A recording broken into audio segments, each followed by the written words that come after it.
remember these days. Good to see you guys. Hey, Kobe, for somebody that's been obsessed with the greats of the game since you were a kid, you're about to watch your jerseys go up into the rafters. Can you just put into words what legacy means to you? Well, it's hard to put into words. I think it's, growing up and watching all these great players play and learning so much from them, to now be a part of that wall, means everything to me. And I think legacy is really important in the sense of, what we've done is awesome. But I think what's more important for a legacy is how that affects the next generation to come. And, for the jerseys that are hanging in the rafters now, the impact that they've had on me, which led to us being in this moment here and now. And I think that's the true mark of a legacy, is how well it impacts the next generation. Hey, Kobe, over here. So driving in today, I'm sure you saw the crowd of people outside. All these people, and you're not even playing tonight. I mean, you've been retired. The effect you have on this city, are you ever in awe of that, or is that something that you can feel? It's weird, man. It's because growing up, I just want to play basketball. You know what I mean? And then wanted to win championships. I wanted to be regarded as one of the greats, and all this stuff that was very internally driven, individually driven. And as you get older, and as I sit here now, I come to realize that it's really not about those things. Those things carry a greater significance to them, and it's how well can you affect or impact others, not from the sense of fandom or whatever the case may be, but it's through your actions, through your behavior, through your commitment to the game. How can that inspire people to be as committed in whatever field that they're choosing to be a part of? And that's where I think the connection that we have, and we fed off of that energy. I fed off their energy for many, many years, and I think that's the reaction you're seeing. Ted Sobel, over the right. Hi, Gob, over here.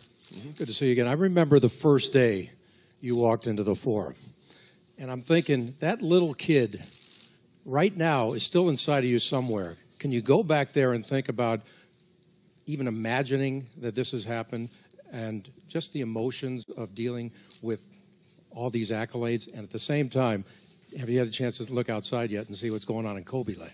I haven't had a chance to look outside and see it. I mean, I saw it driving in, and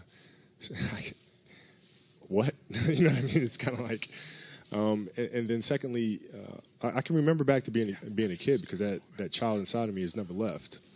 All the years I've been playing here, that child inside of me has never left. I mean, one of the first things I did when I walked into the Forum, when the lights were down, it was dimly lit, and I looked up and looked at all the jerseys that were up there, because I'd seen them many times on videotapes before. And before every game, I made it a point to kind of glance up there and remind me of what I'm playing for, how I got here, and what it is that we're representing. Appreciate all of this as you evolved as a person. Well, the appreciation comes in moments. It comes in increments. Like you go through a moment in time and you realize that you're going way too fast, and you don't really get a chance to appreciate everything that's happening. So you take a beat and you appreciate it. But the reality is you can't stay there.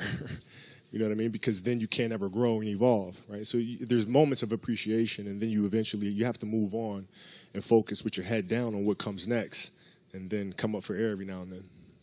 Klay Thompson doing stuff with Body Armor and Kevin Durant doing stuff with Nike. What kind of business perspectives have you offered any of those guys? Well, I mean, just to be a part of brands that you believe in, that you believe share the same core values as you, and then everything else tends to fall in place. But you got to find a connection with brands and what they represent and what you represent, what you want to stand for, and then everything else takes care of itself.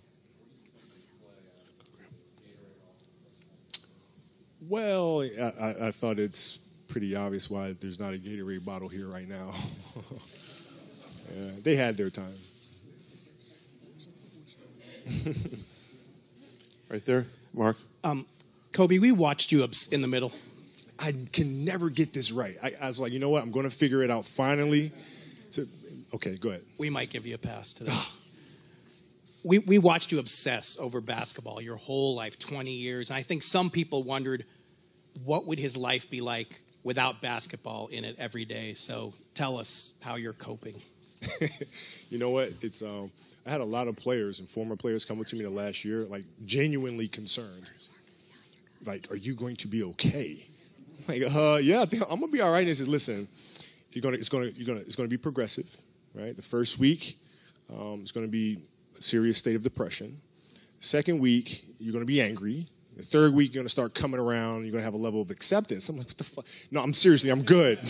Like, I'm good. And I think the most important thing is finding what it is that you love to do. That's the hardest part. And it took work. Like, basketball was born to play. For the second phase, what we're doing, it took a lot of work, a lot of soul searching, a lot of investigating and trying things out. But when you find what it is that you love to do, then you wake up every morning with a sense of purpose. You know, so my life has been great. I mean, I fell into a great routine. You know, I work out 5 o'clock every morning, take the kids to school, get some breakfast with my wife, go to the office, work there, pick the kids up, and then from there it's just, you know, volleyball here, basketball here, soccer there, you know what I mean? And that's my routine. Kobe, damn it. What process did you go through in writing your speech? And I assume you might have talked to some people or whatnot. What speech? Halftime. I didn't write a speech. It's all off the top of your head? Yeah, I didn't write a speech. I didn't write a speech. And also, as far as how often do you come out back you here? got me thinking about what the hell I'm going to say. I literally got to repeat that question. I literally didn't hear a damn thing you just said right now. I was completely thinking about what I was going to say. Go ahead.